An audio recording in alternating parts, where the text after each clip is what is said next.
Hello दोस्तों, नमस्कार। आपको the star global YouTube channel पर स्वागत है। चलिए आइए आज का लाइव क्लास हम लोग शुरू करते हैं। इरशाद जुड़ गए हैं। चलिए सभी बच्चे जुड़िए। आइए हम लोग लाइव क्लास शुरू करते हैं।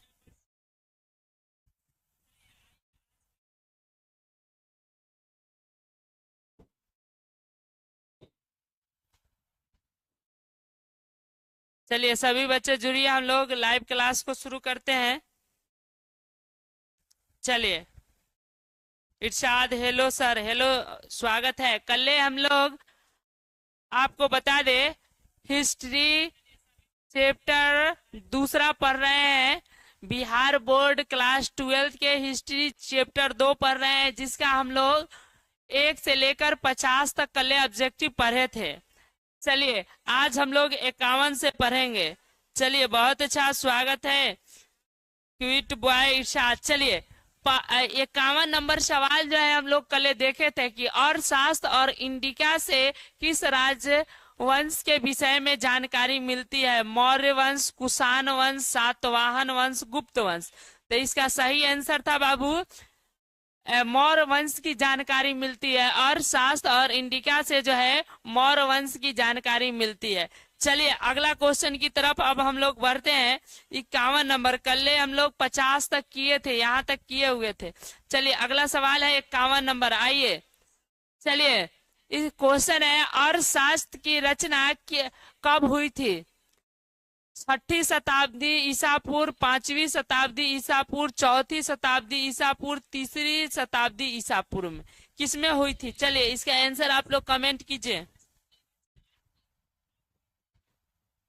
चलिए बहुत अच्छा, करणजीत लाल बहुत अच्छा, इरशाद बहुत अच्छा, मुस्कान बहुत अच्छा, करण। आइए 51 नंबर का सवाल का आंसर बताइए। बहुत अच्छा करण, क्विट बॉय बहुत अच्छा, इरशाद बता रहे हैं बहुत अच्छा, इरशाद। इरशाद बहुत अच्छा, जीतलाल बहुत अच्छा। चलिए चलिए बहुत अच्छा, करण बहुत अच्छा, करण राज बहुत अच्छा। बिल्कुल सही जवाब है 14वीं शताब्दी ईसा पूर्व। 4थी शताब्दी ईसा पूर्व में अर्थशास्त्र की रचना की गई थी। और इसको रचना किया था, उसका नाम था कौटिल्य या चाणक्य, जो चंद्रगुप्त मौर्य का गुरु भी था और मंत्री भी था। और चंद्रगुप्त मौर्य को राजा बनाने में महत्वपूर्ण भूमिका निभाया था। चलिए बहुत अच्छा, कई किताबों में विष्णु गुप्त के भी नाम से उसका उल्लेख किया गया है। चलिए अगला क्वेश्चन है। अगला क्वेश्चन की तरफ हम लोग आते हैं। पतंजलि के महाभाष्य, पतंजलि जो थे वह महाभाष्य से लिखे थे, से हमें जानकारी मिलती है। पतंजलि के महाभाष्य से क्या चीज की जानकारी मिलती है। गुप्त काल की, मौर्य काल की, प्राग मौर्य काल की, 3री शताब्दी ईसा पूर्व की, किसकी जानकारी मिलती है। बहुत अच्छा, 52 का आंसर आप लोग बताइए। इरशाद बहुत अच्छा, इरशाद फिर से देखिए, आप तो जवाब बहुत अच्छा दे रहे हैं। प्रिया गुड आफ्टरनून, गुड आफ्टरनून। चलिए बताइए, जितलाल। चल चलिए, जो लोग नए जुड़े होंगे, जो लोग नए जुड़े होंगे सभी लोग वीडियो को लाइक कर दीजिएगा, शेयर कर दीजिएगा अपने दोस्तों के पास।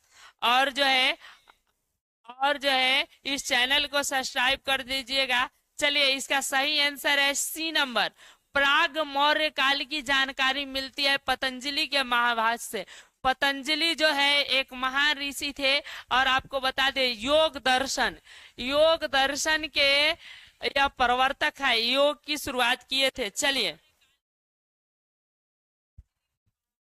चलिए अगला सवाल की तरफ हम लोग बढ़ते हैं। अर्थशास्त्र के लेखक कौन है। बहुत ही आसान सवाल।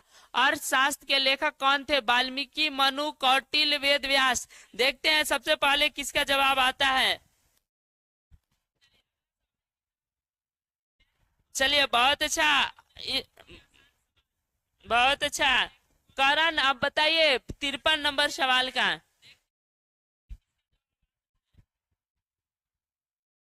बहुत अच्छा। इरशाद, प्रिया, बहुत अच्छा। इरशाद, प्रिया, बहुत अच्छा। मुस्कान, जितलाल, जितलाल आप ठीक से देखिए। चलिए, अर्थशास्त्र के लेखक बताना है। चलिए, बहुत अच्छा। मुस्कान,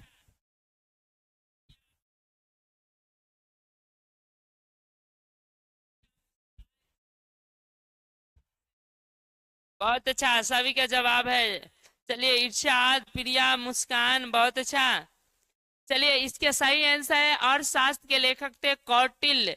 कौटिल्य को चाणक्य, अभी बताएं, चाणक्य विष्णुगुप्त के भी नाम से जाना जाता है। और यह चंद्रगुप्त मौर्य के जो है मंत्री थे। और जो है याद रखिएगा, चंद्रगुप्त मौर्य के या क्या थे बाबू, मंत्री थे और उनके गुरु भी थे। चलिए, अगला सवाल की तरफ हम लोग बढ़ते हैं।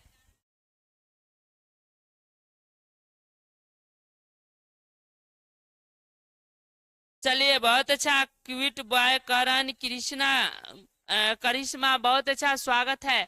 चलिए, पहला अगला 54 नंबर सवाल में आते हैं। बिंबिसार का संबंध किस राजवंश से है? बताना है, बिंबिसार किस राजवंश का था? हय्यक वंश, गुप्त वंश, मौर्य वंश, इनमें से कोई नहीं। चलिए, इसका आंसर बताइए। Karishma, good morning sir, hello sir, स्वागत है। चलिए, बहुत अच्छा। बहुत अच्छा, प्रिया का जवाब आया है, बहुत अच्छा।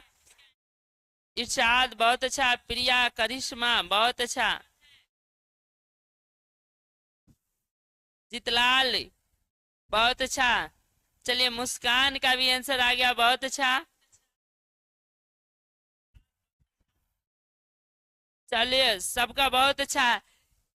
हय्यक वंश, बिंबिसार जो था हय्यक वंश का राजा था। और इसने हय्यक वंश की स्थापना किया था। चलिए, इसके बाद अगला सवाल की तरफ हम लोग बढ़ते हैं। अगला सवाल है, वज्जी को सामाजिक ग्रंथों में क्या कहा गया है? वज्जी को सामाजिक ग्रंथों में क्या कहा गया है? बताना है, वज्जी को सामाजिक ग्रंथों में क्या कहा गया है? गणसंघ, गणतंत्र, राजतंत्र, इनमें से सभी क्या कहा जाता है? चलिए, क्वेश्चन नंबर 55 का आंसर बताना है।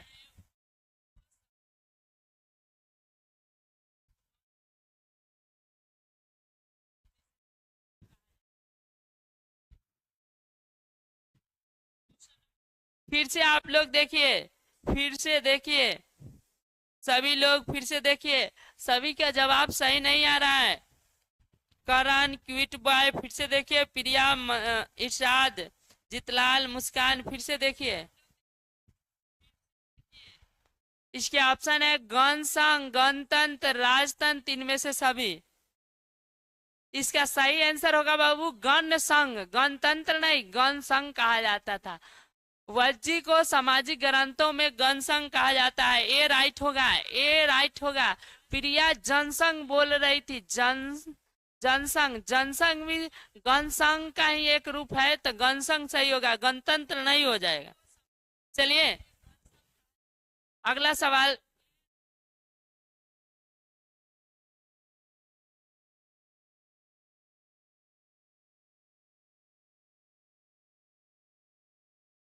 चलिए, अगला, बहुत अच्छा। प्रिया, प्रिया, बहुत अच्छा। इसके बाद इरशाद, बहुत अच्छा। करण, अगला सवाल की तरफ हम लोग बढ़ते हैं। जनपद का शाब्दिक अर्थ क्या होता है? जनपद का शाब्दिक अर्थ क्या होता है? जहां लोग मवेशी रखते हैं, जहां लोग अपना घर बनाते हैं, ए बी दोनों, इनमें से कोई नहीं। जनपद का क्या अर्थ होता है? चलिए, क्वेश्चन नंबर 56 का आंसर बताइए। 56 का, प्रिया, बहुत अच्छा। इरशाद, बहुत अच्छा। मुस्कान, बहुत अच्छा। प्रिया, बहुत अच्छा। इरशाद, क्या लाजवाब आंसर है, बहुत अच्छा।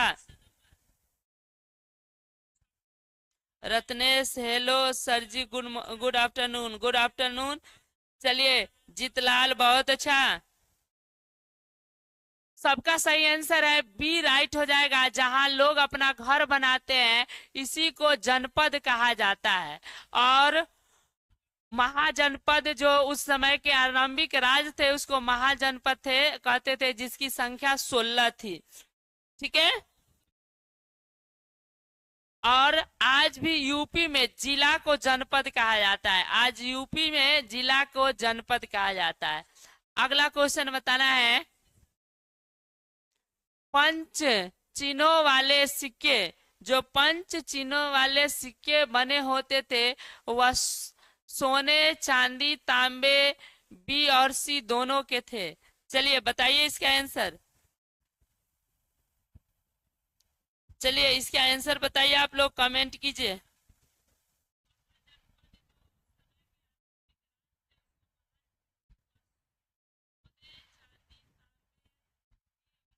करण मेरा सही है। हाँ करण आपका सही था, बहुत अच्छा। प्रिंस कुशवाहा जुड़े, हेलो सर, स्वागत है। चलिए इसका आंसर बताइए। चलिए बहुत अच्छा। प्रिया, रत्नेश, इरशाद, प्रिया बहुत अच्छा, जीतलाल बहुत अच्छा, बहुत अच्छा। चलिए सबका बहुत अच्छा है। Sabreen good afternoon sir, good afternoon. चलिए चलिए बाकी लोग बताइए।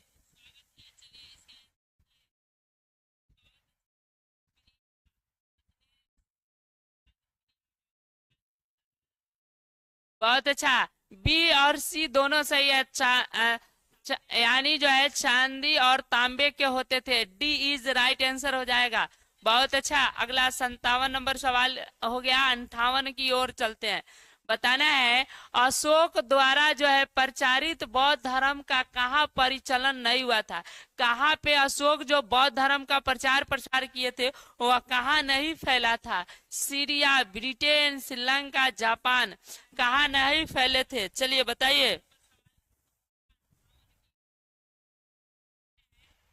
चलिए बहुत अच्छा। सबसे पहला 58 का कौन जवाब देता है बताइए। प्रिया बहुत अच्छा।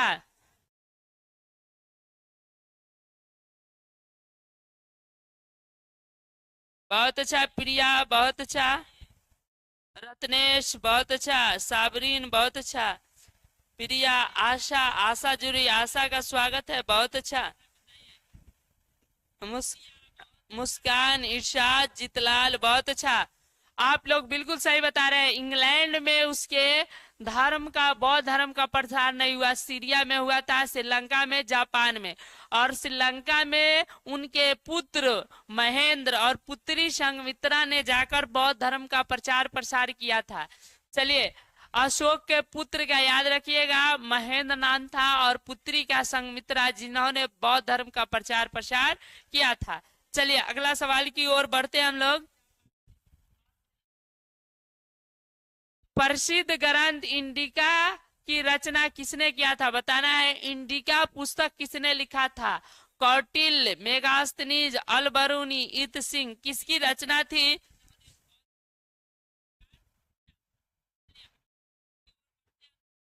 चलिए आशा बोले थैंक यू सर, स्वागत है। चलिए बताइए 59 नंबर का जवाब बताइए। बहुत अच्छा प्रिया, आशा बहुत अच्छा, बहुत अच्छा। इरशाद, प्रिया, क्या लाजवाब आंसर है, बहुत अच्छा। चलिए बाकी बाकी लोग बताइए। जीतलाल बहुत अच्छा।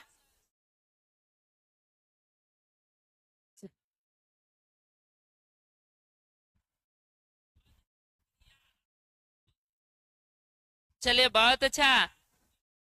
करण, साबरीन बहुत अच्छा। इंडिका जो पुस्तक है यह मेगास्थनीज के द्वारा लिखा गया था। यह यूनान का राजदूत था जिसको सेलुकस निकेटर ने चंद्रगुप्त मौर्य के शासन काल में भेजा था। और यूनान का राजदूत था, यह आया था तो अपनी भारत के बारे में और मौर्य वंश के बारे में इंडिका पुस्तक में लिखा था। चलिए एमडी सद्दाम, हेलो सर, बोलिए सद्दाम। चलिए अगला क्वेश्चन है,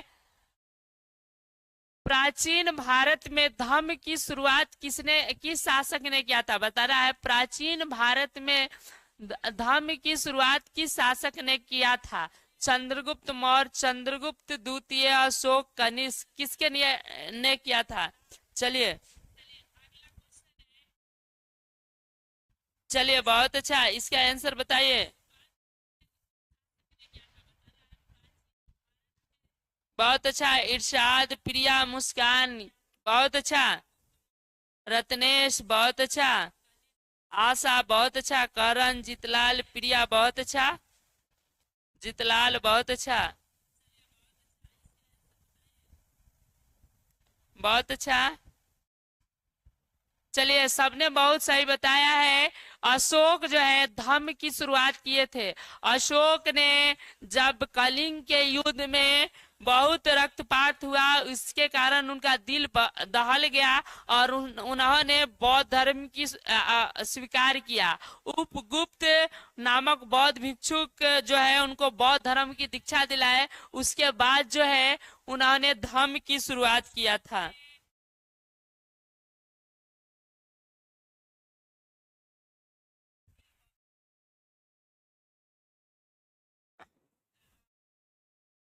अगला क्वेश्चन है, कलिंग युद्ध कब हुआ था? 261 ईसा पूर्व, 251 ईसा पूर्व, 263 ईसा पूर्व, 253 ईसा पूर्व। बताइए इसका आंसर कमेंट कीजिए। Question number 61।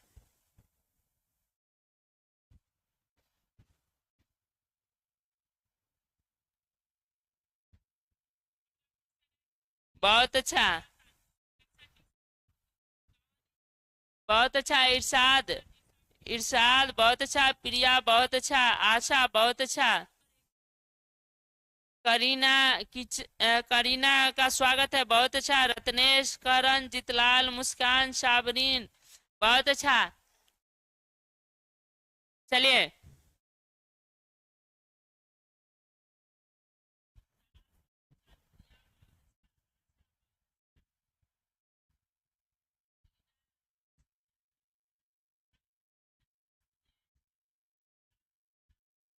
करण बहुत अच्छा। चलिए सबका सही आंसर है। 261 ईसा पूर्व में कलिंग का युद्ध हुआ था। उसमें भीषण रक्तपात हुआ, अशोक का दिल दहल गया, उसके बाद उसने बौद्ध धर्म की दीक्षा ले ली और इतिहास में पहली बार कलिंग महाराज की कन्या जो है कलिंग युद्ध में जो है उतर गई थी अशोक से बदला लेने के लिए। चलिए उसके बाद अशोक ने अपने अस्त्र शस्त्र को त्याग दिया था। चलिए अगला सवाल की ओर बढ़ते हैं हम लोग।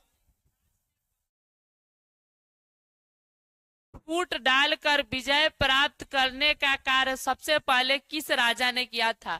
फूट डालकर विजय प्राप्त करने का कार्य सबसे पहले किस राजा ने किया था? अजात शत्रु, पुष्यमित्र, शुंग, अशोक, समुद्रगुप्त।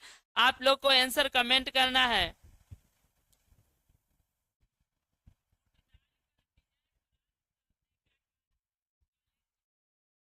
चलिए आप लोग इसका आंसर कमेंट कीजिए। चलिए बहुत अच्छा।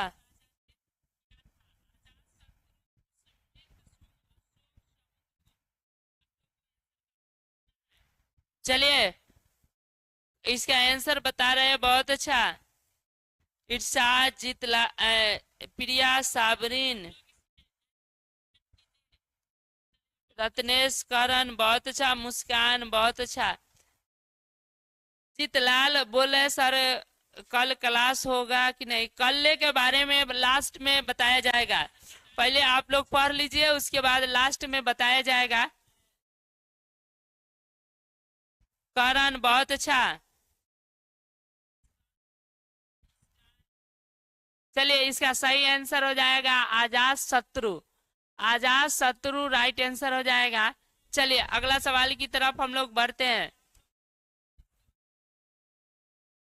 बताना है जीवक जो वैद्य किस वंश के काल में था? जीवक वैद्य था, जीवक एक प्रसिद्ध डॉक्टर थे। वह किस वंश के काल में थे? मौर्य वंश, गुप्त वंश, हय्यक वंश, कुषाण वंश। चलिए बताइए इसका आंसर।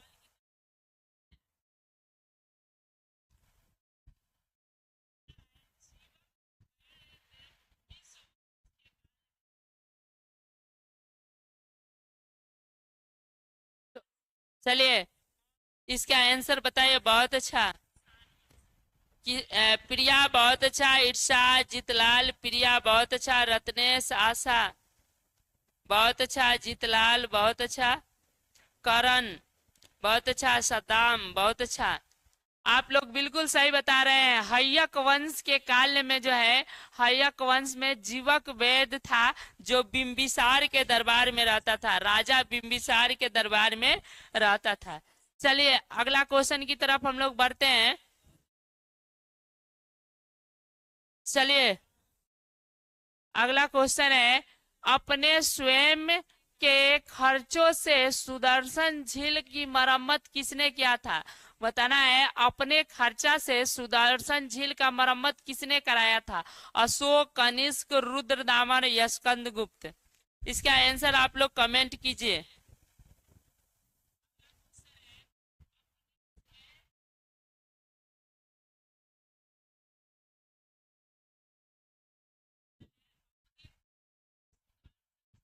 बहुत अच्छा।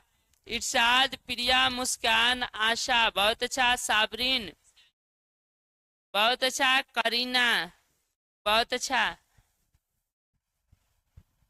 करण बहुत अच्छा।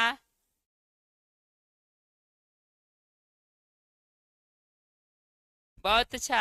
नए जुड़े क्रिमिनल, अच्छा आपका स्वागत है। चलिए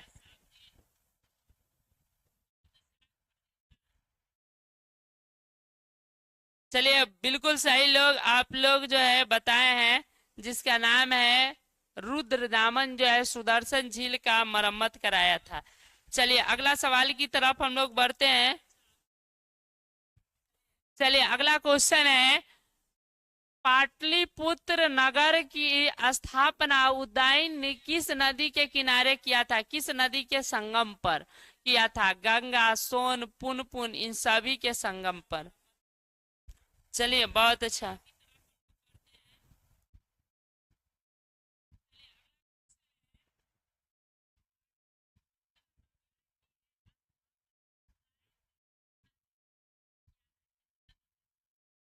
चलिए बहुत अच्छा। इरशाद, प्रिया बहुत अच्छा। आशा बहुत अच्छा। मुस्कान बहुत अच्छा। चलिए आप लोग का बिल्कुल सही आंसर है। पटना का स्थापना उदयन किया था गंगा, सोन और पुनपुन, तीनों नदी के संगम पर स्थित था गंगा। चलिए अगला सवाल की तरफ हम लोग बढ़ते हैं।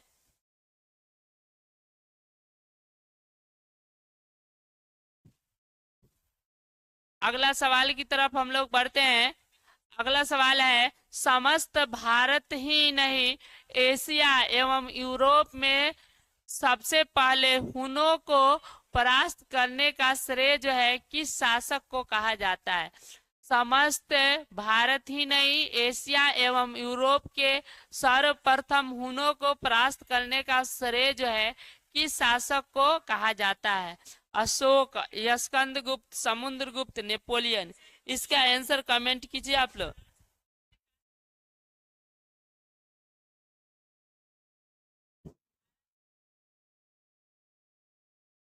बहुत अच्छा। रत्न 66 का बहुत अच्छा। प्रिया, प्रिया प्रिया बहुत अच्छा बता रही है प्रिया। इरशाद बहुत अच्छा।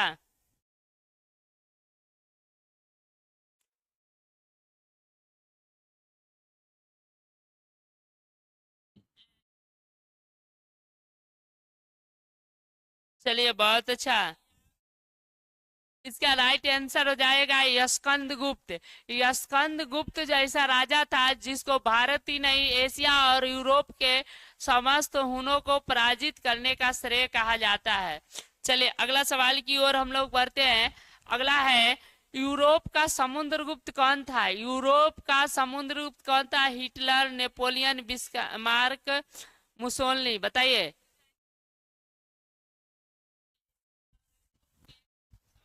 चलिए इरशाद बोल रहे हैं, मेरा एक क्वेश्चन है, बोलिए क्या क्वेश्चन है। चलिए सुभाष अभी जुड़े। चलिए हेलो सर, स्वागत है। बताइए सुभाष। बहुत अच्छा। सुभाष, आशा, इरशाद, सौरभ, साबरीन बहुत अच्छा।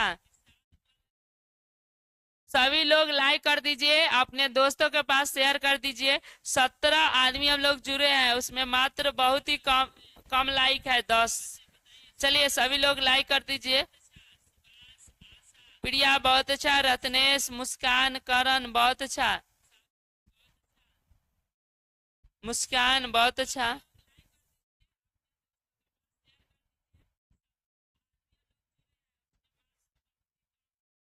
रप्पा वासी के चलिए बहुत अच्छा। चलिए इसका सही आंसर हो जाएगा नेपोलियन, नेपोलियन सही आंसर है। चलिए हड़प्पा वासी का मुख्य पेशा क्या था? हड़प्पा वासी का मुख्य पेशा जो है वो कृषि और व्यापार था, कृषि और व्यापार था। चलिए किसके अभिलेख में भूमि दान का उल्लेख मिलता है? किसके अभिलेख में जो है भूमि को दान किया जाता था? अशोक, समुद्रगुप्त, प्रभावती गुप्त, इन सभी के। चलिए चलिए इस क्वेश्चन का आंसर बताइए, क्वेश्चन नंबर 68।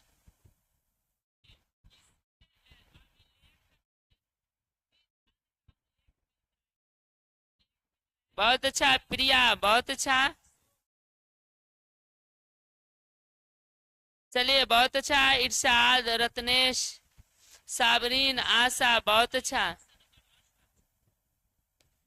सुभाष, जितलाल बहुत अच्छा। प्रभावती गुप्त के अभिलेख में जो है भूमि दान का उल्लेख मिलता है, यानी सी इज राइट आंसर हो जाएगा। अगला सवाल की ओर हम लोग बढ़ते हैं। अगला सवाल है 510 ईस्वी में सती प्रथा का साक्ष्य वाला प्रथम अभिलेख कहाँ मिला था? बताना है 510 ईस्वी में सती प्रथा के साक्ष्य का अभिलेख कहाँ मिला था? एरन सागर में, गुजरात, दातिया में, मस्की में, जूनागढ़ में, कहाँ पे मिला था? इसका आंसर कमेंट कीजिए। प्रिया फास्ट कीजिए, फास्ट हो रहा है बाबू। सौरभ, इरशाद बोल रहे सर पॉलिटिकल का क्लास नहीं होता है, होगा तुरंत ही। छठ बाद, छठ पर्व बाद जो है पॉलिटिकल का क्लास शुरू होगा। प्रिया बोले सर फास्ट कीजिए, फास्ट। प्रिंस भी पॉलिटिकल का क्लास नहीं होता है, छठ बाद होगा पॉलिटिकल का क्लास बाबू, छठ बाद होगा पॉलिटिकल का क्लास। चलिए चलिए इसका सही आंसर हो जाएगा, आप लोग कमेंट कीजिए। सुभाष बहुत अच्छा। बाकी लोग जो भी नए आए हैं बच्चे, उस सारे चैनल को सब्सक्राइब कर लीजिए, इन्फॉर्मेशन मिलते रहेगा और जो है क्लास होते रहेगा। चलिए बहुत अच्छा, ए इसका राइट आंसर है। एरन में सती प्रथा का जो है साक्ष्य मिला था, एरन राइट हो जाएगा। चलिए अगला सवाल की ओर हम लोग बढ़ते हैं। अगला क्वेश्चन है अशोक ने महेंद्र और संघमित्रा, अशोक के पुत्र था महेंद्र और संघमित्रा को बौद्ध धर्म के प्रचार के लिए अशोक ने कहाँ भेजा था? बताना है श्रीलंका, ब्रिटेन, बांग्लादेश, पाकिस्तान, कहाँ था भेजा होता? चलिए बहुत अच्छा, क्वेश्चन नंबर अब बताइए 70 का आंसर आप लोग।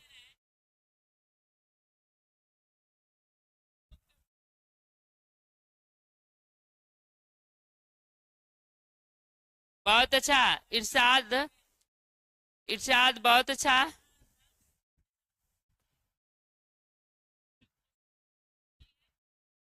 करण बहुत अच्छा, साबरीन बहुत अच्छा, रत्नेश बहुत अच्छा, प्रिया बहुत अच्छा, जितलाल बहुत अच्छा,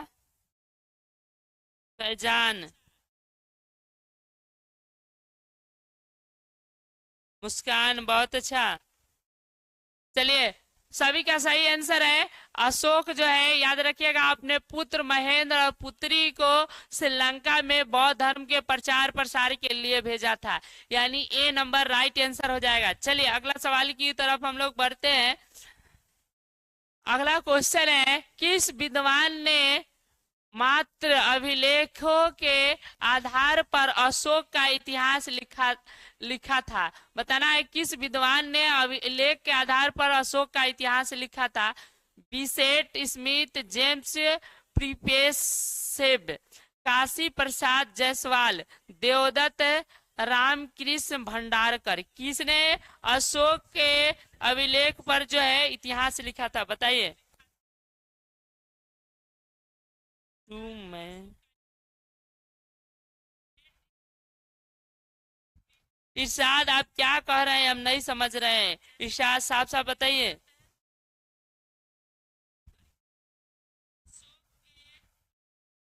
बहुत अच्छा, इसका जवाब इरशाद। इरशाद फिर से देखिए। चलिए, प्रिया का सबसे अच्छा और पहला जवाब है सही। चलिए, प्रिया का बहुत अच्छा है। हाँ,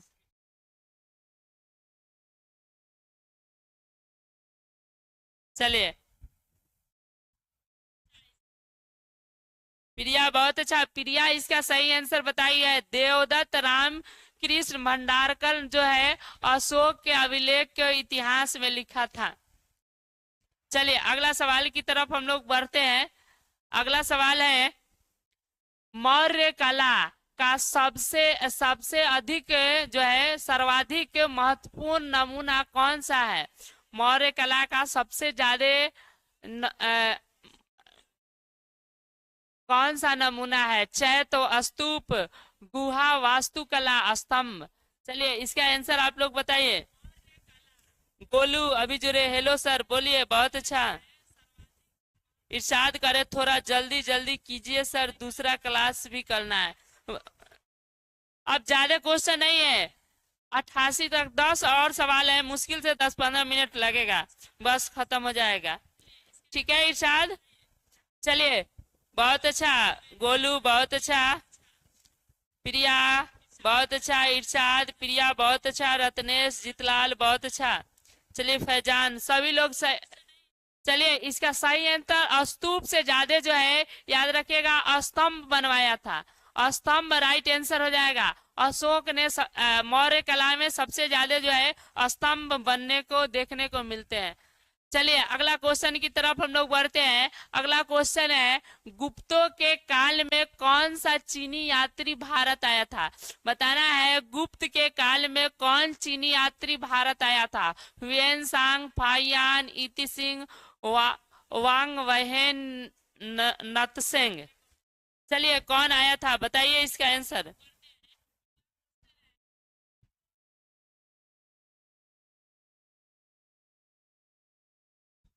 बहुत अच्छा प्रिया। इरशाद बहुत अच्छा। प्रिया, साबरीन बहुत अच्छा। गोलू बहुत अच्छा। करण, शाम को इंग्लिश क्लास नहीं नहीं आएगी क्या? आज आएगी। कल नहीं हो पाया था, आज शाम को इंग्लिश क्लास होगा करण। चलिए, शेड्यूल लग गया है, देख लीजिएगा। चलिए,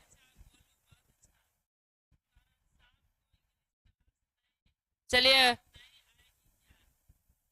बहुत अच्छा।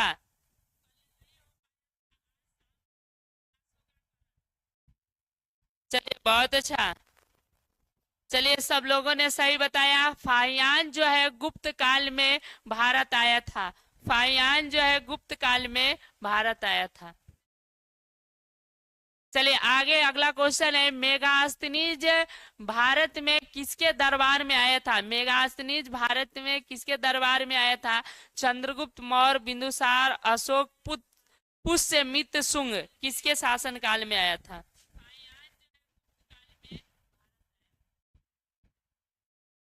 चलिए, मिस गर्ल स्ट्रॉन्ग, स्वागत है आप लोग का। चलिए, एक और आए हैं यादव बॉय करके, आपका भी स्वागत है। चलिए, बहुत अच्छा, बताइए। प्रिया इसका बहुत अच्छा आंसर बता रही, प्रिया। उसके बाद जो है इरशाद, गोलू बहुत अच्छा, यादव बॉय बहुत अच्छा। जितलाल, फास्ट कीजिए सर, अब ज्यादा नहीं, 10 गो और सवाल है। चलिए, बहुत अच्छा। चंद्रगुप्त मौर्य के काल में जो है मेगास्थनीज आया था भारत, इसको याद रखिएगा, सेलुकस निकेटर ने भेजा था। चलिए, अगला सवाल की तरफ हम लोग बढ़ते हैं। अगला सवाल है, समुद्रगुप्त की जानकारी हमें किससे मिलती है? चंद्रगुप्त की जानकारी हम लोग को किस अभिलेख से मिलता है? मथुरा अभिलेख से, प्रयाग प्रशस्ति से, बस बसखेरा अभिलेख से, या हॉल अभिलेख से? चलिए इसका आंसर आप लोग कमेंट कीजिए।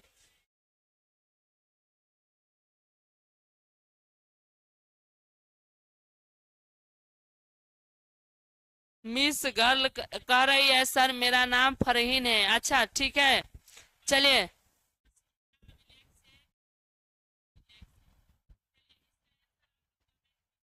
हमें दिख नहीं रहा है, रिफ्रेश कीजिए यादव भाई, रिफ्रेश कीजिए। चलिए बहुत अच्छा, इसका जवाब दिए है फरहीन, फैजान, प्रिया बहुत अच्छा, फैजान, करण बहुत अच्छा, यादव भाई बहुत अच्छा, जीतलाल बहुत अच्छा, बहुत अच्छा करण। चलिए इसका सही आंसर हो जाएगा, याद रखिएगा, प्रयाग प्रशस्ति। बी इज राइट आंसर हो जाएगा, इसी से समुद्रगुप्त की जानकारी मिली है। चलिए अगला सवाल की तरफ हम लोग बढ़ते हैं। नवरत्न किसके दरबार, नवरत्न किस शासक के दरबार में रहता था? नवरत्न किसके दरबार में था? अशोक, कनिष्क, समुद्रगुप्त, चंद्रगुप्त, विक्रमादित्य, किसके दरबार में था? चलिए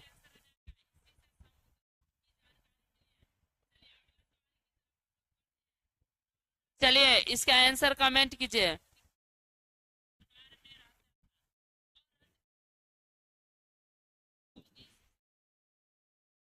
प्रिया बहुत अच्छा, करण बहुत अच्छा, करण बहुत अच्छा, इरशाद, गोलू, फैजान बहुत अच्छा, बहुत अच्छा, प्रिंस, आशा बहुत अच्छा।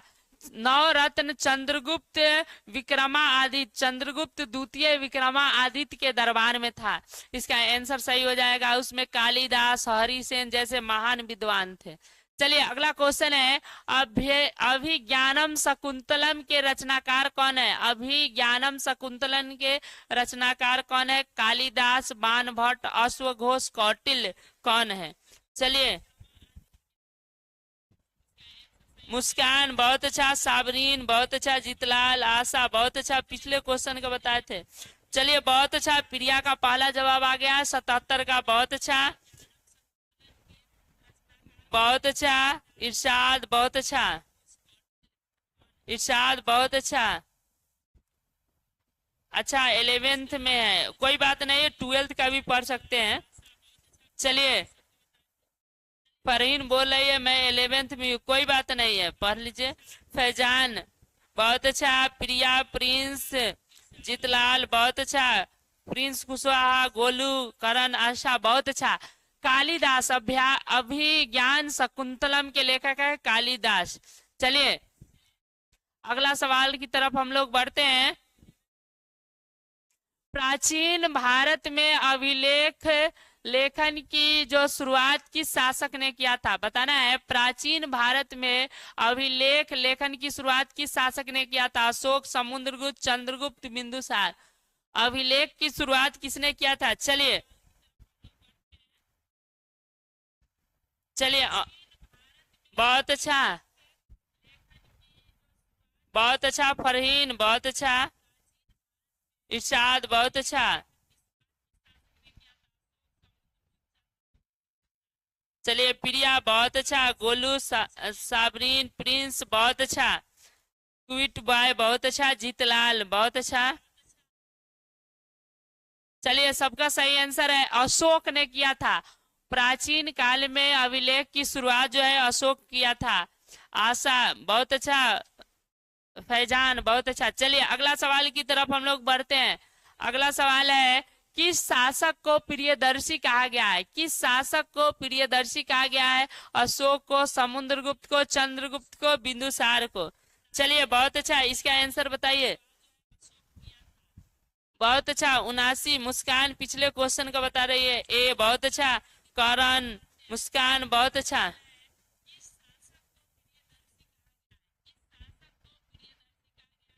बहुत अच्छा, प्रिया बहुत अच्छा,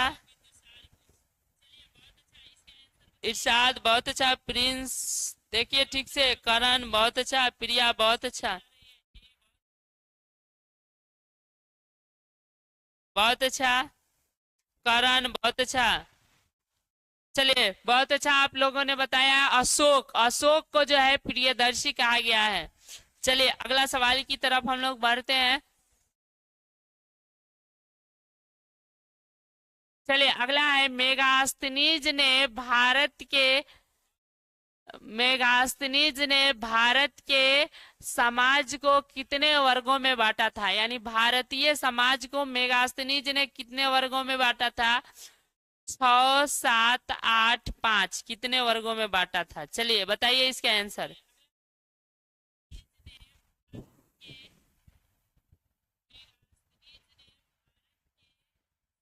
बहुत अच्छा। प्रिया बहुत अच्छा। करण बहुत अच्छा। गोलू बहुत अच्छा। साबरीन बहुत अच्छा। करण बहुत अच्छा। चलिए करण बहुत अच्छा।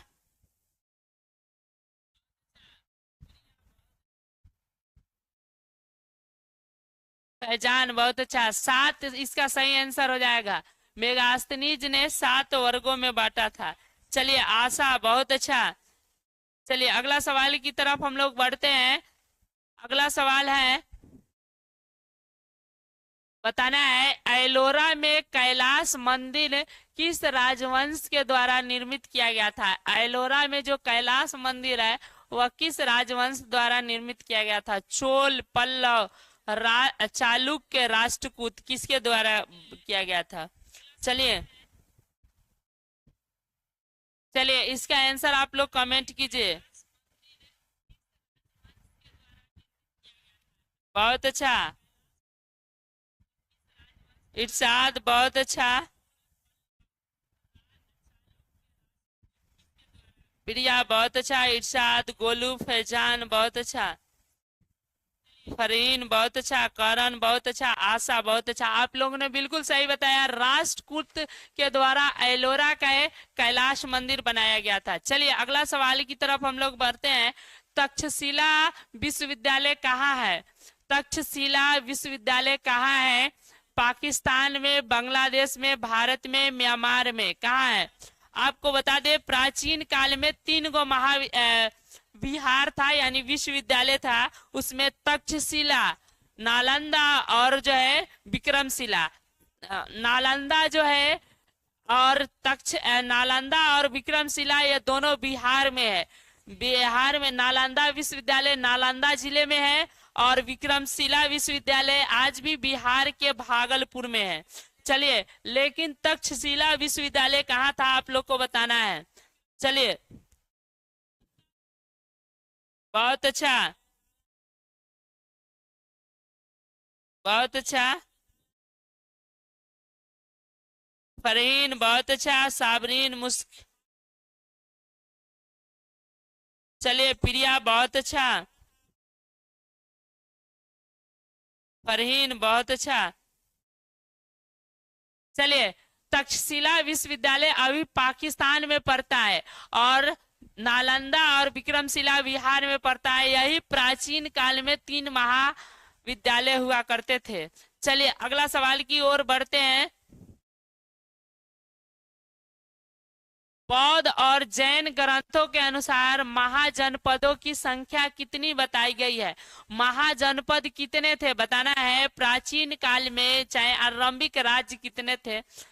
10, 12, 14, 16। चलिए 10, 12, 14, 16 इसका आंसर कमेंट कीजिए।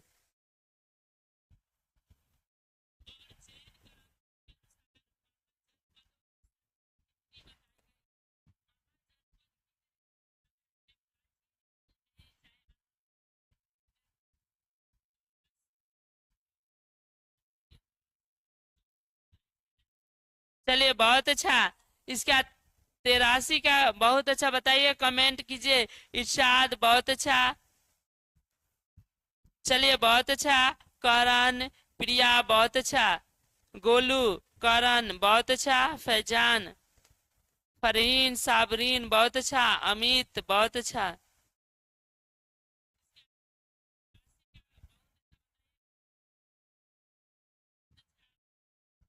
चलिए आगे। जीतलाल बहुत। चलिए इसका सही आंसर है प्राचीन काल में आरंभिक राज्य 16 थे। चलिए अगला अगला सवाल की ओर बढ़ते हैं। बताना है कादंबरी के लेखक कौन है। कादंबरी किसकी रचना है। कालिदास, कौटिल्य, बाणभट्ट, अश्वघोष, किसकी रचना है बताइए। मुस्कान, बहुत अच्छा।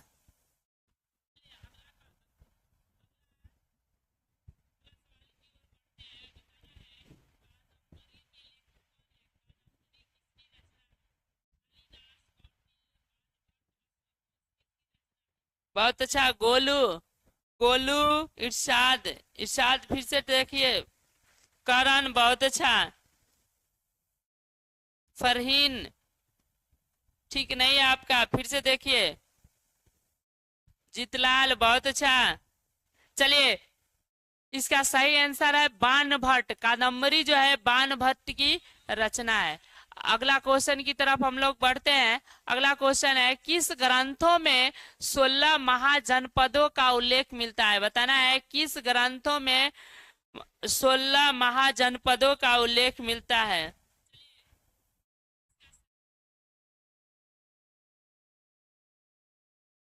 चलिए इसके आंसर ऑप्शन है अंगतर निकाय, भगवती सूत्र, ए और बी दोनों, महावश। किस ग्रंथ में 16 महाजनपद का उल्लेख मिलता है। चलिए बहुत अच्छा। इरशाद, प्रिया, बहुत अच्छा। साबरीन, बहुत अच्छा। इरशाद, गोलू, प्रिया, बहुत अच्छा। चलिए इसका सही आंसर है सी, ए और बी दोनों, यानी अंगुत्तर निकाय और भगवती सूत्र दोनों में 16 महाजनपद का उल्लेख मिलता है। चलिए अगला सवाल की तरफ हम लोग बढ़ते हैं। अगला क्वेश्चन है कौशल महाजनपद, जो कौशल महाजनपद था वह किस नदी के किनारे था। गंगा, यमुना, सरयू, गंडक, किस नदी के किनारे था। इसका आंसर कमेंट कीजिए आप लोग।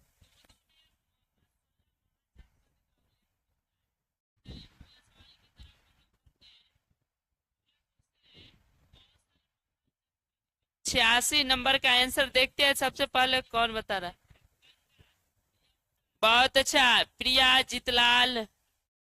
जीतलाल आप ठीक से देखिए। प्रिया, बहुत अच्छा। गोलू, बहुत अच्छा। इरशाद, फरहीन, बहुत अच्छा। साबरीन, प्रिंस, बहुत अच्छा।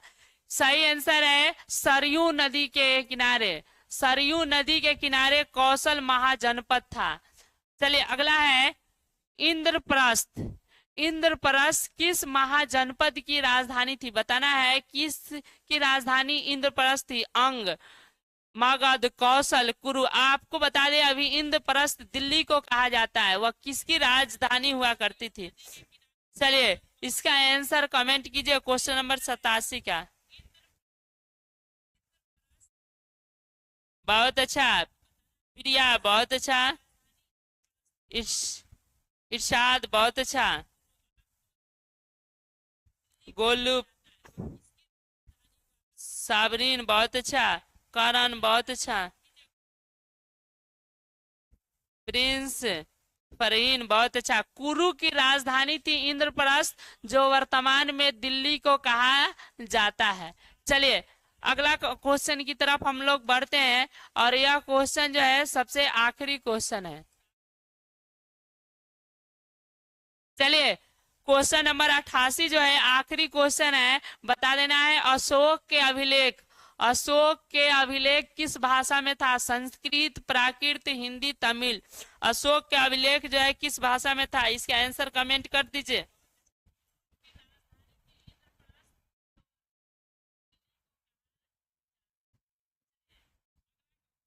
प्रियंका अभी जुड़ी। चलिए बहुत अच्छा। प्रिया, साबरीन, इरशाद, रोशन, प्रिंस, बहुत अच्छा। जीतलाल, बहुत अच्छा। गोलू, प्रियंका, बहुत अच्छा। जीतलाल, बहुत अच्छा। चलिए इसका सही आंसर है प्राकृत। अब आप लोग को बता देते हैं इसका बी इज राइट आंसर हो जाएगा। अब जो है कल्ले और परसों की बात बता देते हैं। कल्ले है कल जो है छठ है, उसकी जो है संध्या अर्घ है, और परसों सुबह दोनों दिन क्लास बंद रहेगा। 2 दिन जो है क्लास बंद रहेगा, यानी जो है कल हो जाएगा कितने तारीख,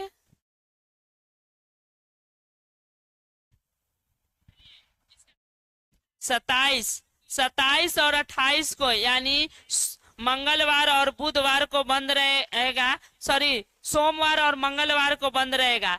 फिर जो है बुधवार को ऑनलाइन क्लास होगी। ठीक है, आप लोग जुड़िएगा। उस समय हम लोग इतिहास का तीसरा चैप्टर यानी हिस्ट्री का चैप्टर 3 हम लोग पढ़ेंगे, बंधुत्व, जाति तथा वर्ग के बारे में। 2 दिन आप लोग की क्लास की छुट्टी है जो है, और शाम को इंग्लिश का क्लास होगा। आज शाम को इंग्लिश का क्लास होगा। जो भी इस चैनल पर पहली बार आए होंगे, वह चैनल को सब्सक्राइब कर लीजिएगा, और जो है वीडियो को लाइक कर लीजिएगा, और कमेंट कीजिएगा, और दोस्तों के पास शेयर कर दीजिएगा। और इरशाद का बहुत अच्छा प्रदर्शन रहा, बहुत अच्छा। आप लोग चैनल को सब्सक्राइब कर दीजिए, लाइक कर दीजिए, कमेंट कर दीजिए, और दोस्तों के पास शेयर कर दीजिएगा। 2 दिन क्लास बंद रहेगा। एक और जो है हम लोग मिलेंगे बुधवार को।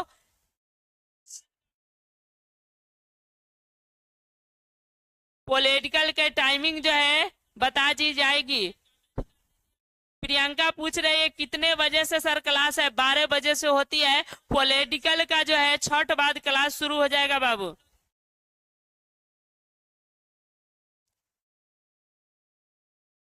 चैनल से जुड़े रहिए, उसका शेड्यूल डाला जाएगा, आपके फोन में इंफॉर्मेशन चला जाएगा। चलिए, आप सभी को छठ की ढेर सारी शुभकामनाएं, और जो है छठ पर्व को अच्छे से मनाइए। बिहार की आस्था, लोक आस्था का महान पर्वों में से एक है। शाम को कितने बजे से क्लास होगा? 8 बजे से बाबू। प्रियंका पूछ रही है शाम को इंग्लिश 8 बजे से होगा। चलिए फिर, ठीक है।